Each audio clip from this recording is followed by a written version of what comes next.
It's a packed episode. The PlayStation Showcase draws concern about Sony's commitment to VR. Bloomberg's Mark Gurman goes hands-on with the prototype Quest 3, my impressions of Crimen, Mercenary Tales, and Everslaught Invasion. And finally, Unreal becomes X-Real, and why I'm excited for their new Beam add-on. Those are the headlines. Let's run it back.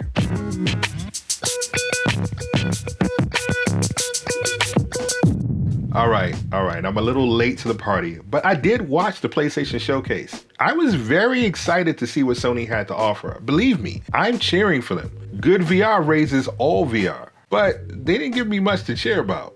I don't know why everyone was expecting some Valve Sony dream release of Half-Life Alyx. That still doesn't make any sense to me. There's nothing in it for Valve. But what I did expect was to see the groundwork of Sony's commitment to VR in 2023. Sony really only needed to show three things. Number one, a roadmap for re-releasing PSVR titles on the PSVR 2. Even a drip feed of PSVR classics would have been fine. Saying nothing though, that was shocking. Number two, any announcement of upcoming hybrid titles. I'm not including Capcom and Resident Evil 4 Remake because that was expected. Honestly, Capcom is doing all the heavy lifting in AAA VR, and God bless them for it. No, what I mean is an obvious and outward investment from Sony. This manifests through their own games or partnerships with external studios. Sony could curate and push the best examples of VR from IPs that their core audience might actually care about. In a previous episode, I mentioned Ratchet & Clank because the devs at Insomniac have history in VR. A Rift Apart could have been a great holdover before a new Astrobot game. But even if you assume that Insomniac has its hands full, and yes, Spider-Man is outstanding, Sony could have shown partnerships with newer games that already looked VR ready, like Dead Island 2, or Atomic Hearts, or High on Life.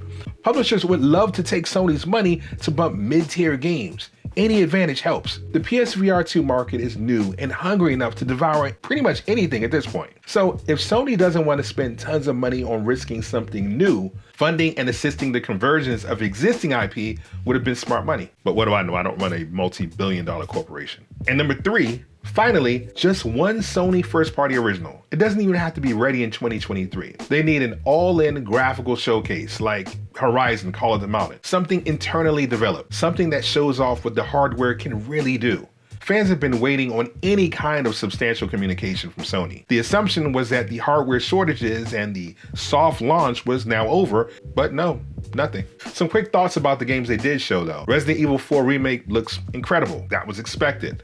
No official date announced when the DLC will be available or if there will be an additional upcharge. Arizona Sunshine 2 looked great. In fact, it looked like Dead Island 2. The catch is not a single frame of gameplay footage was shown. So what we saw was all conceptual. And honestly, I just can't imagine the game jumping visually from the old game to something that looks like this. But maybe I'll be surprised. I just played the original Arizona Sunshine a few days ago, and I still like it more than some of the newer zombie games. Fingers crossed on something amazing coming from Vertigo Games. Crossfire Sierra Squad is yet another military shooter in VR. Again, I'm sure it's great, and if you've had enough of Pavlov, this is a great alternative. Really, In Dreams came through with the most interesting new IP in VR. Synapse is a futuristic shooter. Remember that old game Psyops on the PlayStation 2? Well, this is that game, but in first person. At least it looks like a fully fleshed out sci-fi game. Now, Synapse might not be enough to get butts in seats, but it's something for the 600,000 people that currently own PSVR 2. Eric Q2C Gamer had by far and away the most heartfelt opinion on Sony's showing of VR that I've seen. We'll close out this segment with this. I keep making excuses for Sony, and I'm like, well, they're waiting for this, and they're waiting for that, and they're not doing advertising because of this. And I keep apologizing for freaking Sony, and I'm tired of apologizing for them. It's freaking Sony, man. They freaking put a headset out and they don't support it. This is ridiculous. Why am I sitting here apologizing for Sony? That's crazy. Why do I have to say, oh, you know, waiting for this? They're waiting for when they can come out and they can have them in stores because there's no sense in really promoting it until you can put it in your own store. What are you waiting for? Christmas? You're waiting for Apple to come out with their headset and blow everybody out of the water? You're waiting for Meta, who should step up at this next showcase and show you what VR is really all about? Is that what we need? Apparently, Sony doesn't have the money or the wherewithal to show off their own headset. We have to try and sell it for them? Mark Gurman over at Bloomberg has had hands-on time with the Meta Quest 3. It's a prototype, so some things may change, but what he did reveal was interesting. The device was codenamed Eureka. He said it's lighter and thinner than the Quest 2, but the specs actually say that it's heavier by a few grams. So apparently the new Quest 3, it uses fabric on the sides instead of this hard plastic. So I guess bye-bye to third-party accessories, especially these Bobo batteries. I've gotten used to these and love these. We knew about the 3 vertical sensors on the front. 2 are color, and the middle sensor is for depth. So Quest 3 might have the LiDAR sensors that were removed from the Quest Pro. The front lower size of the headset has the tracking camera, so that's 5 cameras to the 4 on the Quest 2. There's a new IPD adjustment wheel, so you don't have to take off the headset anymore. It's also unclear if the Quest 3 has the new pancake lenses. I imagine that's how Meta brought the size down and the weight, but the article doesn't really specify. Quest 3 now utilizes dual RGB 3 cameras. No idea how that compares to the Quest Pro. Gurman did note that the rendering of the real world was almost lifelike and that he could use his phone while wearing the headset. Again, I don't know, Gurman isn't really a VR reporter, so I don't know how accurate his impressions are, but that's something. Launching apps and playing games felt better due to the new Snapdragon XR2 chip. No update on the amount of RAM is in the system, because as all Quest users know, with every update, something breaks on the Quest. So I would imagine it would need more RAM to handle the more intensive system processes that Meta is going to inevitably push on the hardware. The big surprise is that the Quest 3 hand controllers are new. They're designed like the Quest Pro controllers, but they don't have cameras. I suspect that the Quest Pro controllers probably work with the hardware, but these new controllers are a lower cost redesign that gets rid of the ring and looks a lot closer to the aesthetic that Meta probably wants to move forward with. Also, there was no mention about improved clarity in non-MR applications. So can I read text more clearly now? Is it good enough to edit? Which is how I would use it in a productivity use case. Anyway, Gurman came away impressed. Fingers crossed that this will be available to play at the Augmented World Expo. But what do you think about those controllers and the depth sensor thing? Meta's going all in on mixed reality. I admit that it would have been nice to see what this means exactly, considering they left Quest Pro dead on arrival. Okay, I got a chance to play Crimen, Mercenary Tales, and Everslaught Invasion. Here's some quick impressions on the games from the first hour of each of them. Full disclosure, all of the codes were provided by the publishers. Crimen, Mercenary Tales was the one I had the least anticipation for, but surprisingly had the most fun with. The trailers looked basic, the gameplay looked repetitive, and the graphics leaned toward a comic booky style that implied a more arcadey game. And yes, upon playing it, all of that is still true. But I played through the conclusion of the first story twice. Why? Well, the first time I grappled with what the game is trying to do. It's basically a simplified melee game. Think Until You Fall, but you're not locked into specific stances to defeat enemies. Nor does it have that game's deeper RPG upgrade path. No, Crimen Mercenary Tales strips everything down to basics. You see an enemy, you watch and wait for its pattern, you block. You counter swing like a maniac, and you don't stop until the bad guys die. Some enemies block, some jump. You might find groups that do both, and the game isn't shy about mixing and matching enemy types. There's a cool slow motion mechanic that allows you to catch the weapons of dying foes, allowing you to mix up the combat with powerful short-term firepower. Pirates, gypsy soldiers, werewolves, it's all the same thing. Big guys, small guys. Crimen's hook is in determining who to watch, when to attack, and avoiding getting flanked. Enemies switch up speeds and attacking rhythms. There's very basic climbing and puzzle solving. But look, you're not here for that. Your main job is watching patterns during very frequent battles. That's where the game lives. Enemies attack in mobs and not one-on-one like old kung fu movies. In those moments of deciding how you want to block and strike, the game is at its best. If you're going looking for more than that, like I did on my first playthrough, you're going to overlook that Crimen does this very simplistic approach pretty well. Because the game is broken into 8 self-contained stories, you can play as much or as little as you want. Each story takes between 20 and 40 minutes, and honestly, this isn't the type of game you'll want to spend hours in anyway. Not in a single session. The stories are silly, they pour it on heavy with the humor, but it doesn't really hurt the game. I can honestly say I would enjoy playing single sessions, one story at a time, and have fun. If there's one major complaint to level at the game, is that it can be extremely buggy. Too often you'll see throughout the gameplay where I'll suddenly teleport in the middle of a battle. Trust me, that wasn't intentional. Pushing up on the right analog teleports you whether you have continuous movement engaged or not. The first few times I accidentally teleported, I tried training myself to not touch the right analog stick at all. Don't even breathe on it. Even the slightest movement would cause a disorienting jump in the middle of the action. But soon I realized that it wasn't just pushing on the analog. I would jump and become disoriented without touching anything. Just walking forward sometimes activated the motion. I don't know if it's the Quest accelerometer or it has something to do with movement in general, but there were times that the game was nearly unplayable. Swipes wouldn't register. Characters would walk right into me. The screen goes black. It was a nightmare. Because I'm unsure if it's my Quest and not the game's fault, I didn't want to solely blame the game, but I thought it was worth noting so that you could be aware if it happens to you. There's no way this passed any kind of internal quality control this way, so I suspect that it's my Quest, but you've been warned. At $19.99, if you're looking for this sort of goofy experience, you could do worse. The price is good. I buy it with my own money. Simplicity is Crimen's saving grace. Accepting that, everything else about the game just kind of grows on you. What needed more of that simplicity was Everslaught Invasion. Crazy, but it was my most anticipated game this week, like by far. I struggle with this game. It's a co-op, it's single player, it's class-based, it's roguelike, so no two runs are the same.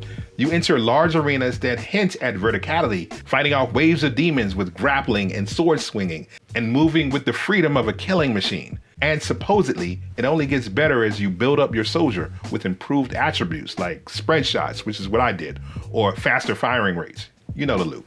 Adding co-op runs and all of this on paper makes Everslaught Invasion the game to beat. But for me, it completely fell apart in the execution. The game feels like it needed more passes of polish. Everything about the game feels buggy and not sufficiently play-tested.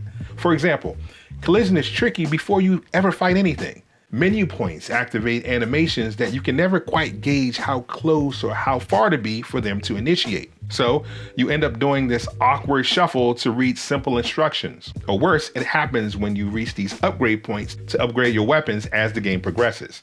This seems minor, but these things add up. You'll go through the tutorial and the game just keeps building on the complexity of what your player can do. And that's all good, right? We want depth. You can jump, you can melee, you can do ranged combat with your wrist-mounted bow. You can grapple towards ledges to quickly thrust yourself through the playing field. But none of this ever quite gels when you're actually playing the game.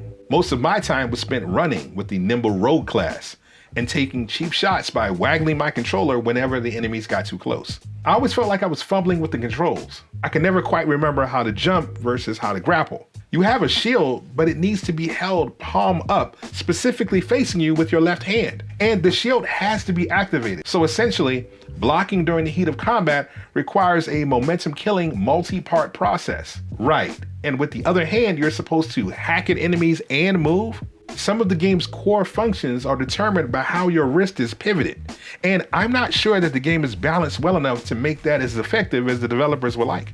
None of this ever works smoothly for me. Most of the time, I found it easier to just run around, smash crates, and refill my gun ammo with a widespread upgrade and clear the path that way. Every so often, you'll get exploding demons that, when shot with a gun or even an enemy ranged arrow, they'll do a lot of my job for me. Swiping with your sword really feels like you're just hitting with the hilt, and I could never get blunt weapons to work. I thought it was something that I was doing wrong. Actually, forget swinging any weapons at all. None of that matters because the physics only require you to waggle enemies that gets too close. Weapons don't have any real weight, but they feel like they're clipped by the game's physics systems. Honestly, after playing Crimen and Mercenary Tales, I feel like this game would have been much better tossing physics altogether. If Everslaught had the simple swinging and defending mechanics of that game, while keeping the customization and multiplayer elements already in it, it could have been a huge hit. Everslaught Invasion, as presented, requires too much from the player. You have two hands, which serve a multitude of functions, too many in fact. And when the base experience feels broken, it puts a spotlight on any other issues the game has. For me, the core mechanic of combat just wasn't very fun. There's value here in the online multiplayer. Walking around in the game's airship hub hints that there's so much to unlock if you already enjoy the combat. The three classes offer a different enough feel between speed and power that you'll probably appreciate the upgrade path. But for me, $24.99 is a lot, considering that this is one of the more expensive games on the store. I'd love to revisit it with some changes to the combat and physics, but as is, it wasn't my favorite experience this week. I've had these Nreal glasses since they launched in the US last year. Have you ever had something so cool that you want to love it, but you really can't justify a great use case for it? That's these, the Nreal Air. Now they're called the Xreal Air. These glasses are a midway point between AR and VR. Essentially a highly portable giant screen that you can hook up to your computer or phone. But I'm an Apple guy, so you have to use an adapter just to get basic screen mirroring. You don't even get to take advantage of where these glasses really shine, which is using them as an external monitor. All of the promotional videos really sell this thing as working great with laptops, kind of like how the Quest Pro shows immersed utilizing pass-through in a laptop workspace. So yeah, I figured that these would be great for travel. I could watch a movie on the plane or in a hotel, hook it up to my Mac Mini to get some editing work done without carrying a bulky screen. I realized pretty quickly that there's just way too much hassle setting all that up. Whatever Apple decides to come out with will undoubtedly work much better for productivity. But as a casual entertainment device, this thing should be great. So last week, the Chinese company Nreal changed its name to Xreal and announced this new thing called the Beam, which looks like an all-in-one hub that connects with USB-C and slips easily into your pocket. Xreal hasn't announced what's loaded on the Beam, so we don't know what kind of streaming partnerships to expect.